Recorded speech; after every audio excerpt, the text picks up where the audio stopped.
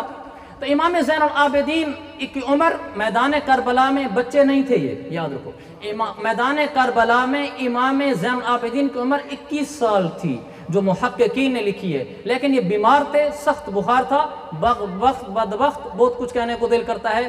شمر نے ارادہ بھی کیا، اللہ یہ شمر بھی نہیں ہوتا، شمر ہوتا ہے، شمر نے ارادہ کیا کہ آگے بڑھیں، تو اس کو کسی نے آرد لے کہ بدبخت بیماروں پر حملہ کرتا ہے، تیری مردانگی ہے یہ، تو وہ پیچھے ہٹ گیا، تو امام زین العابدین کو اس نے کچھ نہ کہا، تو امام زین العابدین وہاں سے مدینہ تشریف لے آئے، ساری زندگی مدینہ میں گزاری۔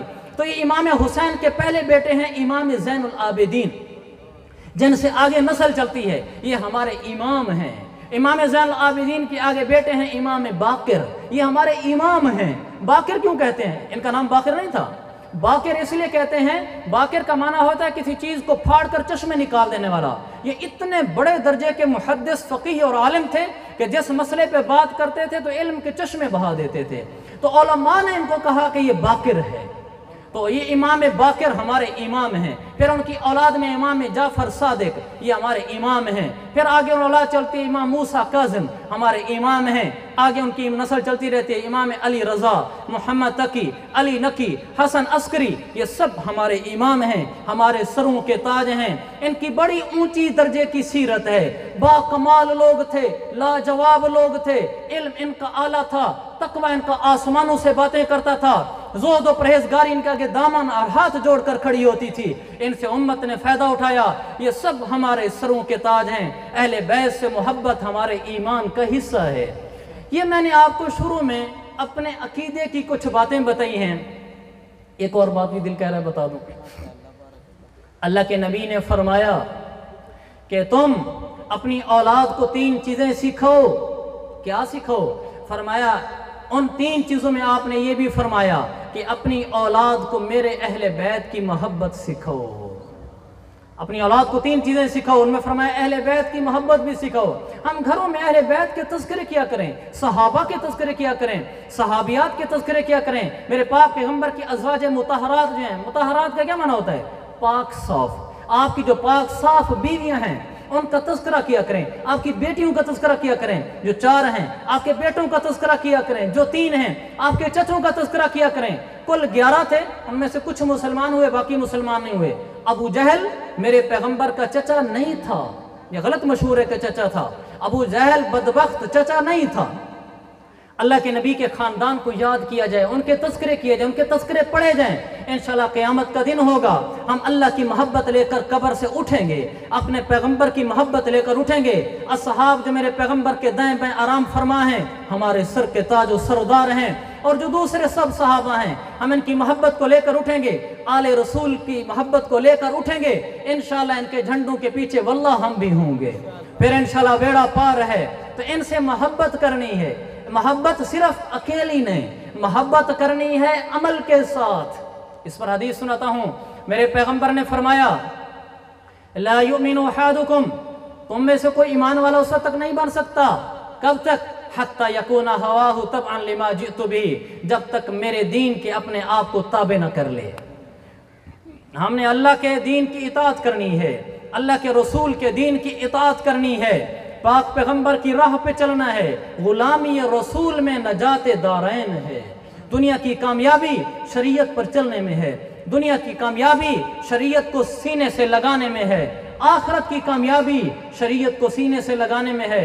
میں آپ کو اپنی زندگی کا تجربہ بتاتا ہوں، مولوی ہونے کے ناطے نہیں بتاتا کہ ہم نے تو باتیں یہی کرنی ہیں۔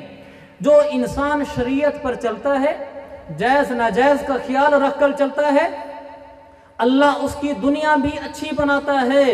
مجھے اس منبر کا واسطہ اگر میں جھوٹ بولوں، جو آدمی دین پر چلتا ہے اللہ اس کی دنیا اچھی بناتا ہے، دل کا سکون عطا فرماتا ہے، خوشحال زندگی عطا فرماتا ہے۔ میں یہ نہیں کہتا کہ گھر میں کوٹھیاں بن جاتی ہیں، میں یہ کہتا ہوں اس کو دل کا سکون دیتا ہے، اس کو اطمینان دیتا ہے، اس کو ایسی بادشاہت عطا فرماتا ہے جس بادشاہت کا لوگوں نے تصور تک بھی نہیں کیا۔ وہ انہی دنیا والوں میں رہتا ہے لیکن وہ ایک الگ دنیا میں رہتا ہے۔ اس کو موت کے وقت کوئی ڈر نہیں ہوتا، وہ موت سے گھبراتا نہیں۔ فرشتے کہتے ہیں لا تخافوا ولا تحزنوا وابشروا بالجنہ۔ موت کا وقت آتا ہے، قرآن ہے، فرشتے آ کر کہتے ہیں اس کو اللہ کا بندہ تو نے شریعت پر عمل کیا تھا، لا تخافوا ولا تحزنوا۔ ان کا مطلب یہ ہے آگے جو منظر آ رہے ہیں قبر حشر، اس سے نہ ڈرنا، اللہ نے ہمیں پیغام دے کر بھیجا ہے، بے خوف ہو جا۔ پیچھے گھر والوں کو چھوڑ کر آ رہا ہے کہ وہاں کیا ہوگا، میں جا رہا ہوں، اللہ فرما رہا ہے ان کا میں ذمہ دار ہوں، غم نہ کر، آگے چل، ابشروا بالجنہ، جنت میں نے تیرے لیے تیار کر رکھی ہے، مبارک ہو۔ دین پہ چلنے والوں کی اللہ دنیا اچھی بناتا ہے، اللہ ان کی آخرت اچھی بناتا ہے۔ ہمیں شریعت کو سینے سے لگانا ہے۔ شریعت کیا ہے؟ شریعت 2 چیزوں کا مجموعہ ہے، عبادات اور معاملات۔ ہمارے ہاں کم قسمتی سے یہ سمجھا جانے لگا ہے کہ عبادات ہی دین ہے، یہی دینداری ہے۔ ہمارے ہاں جو داڑھی مبارک رکھ لے،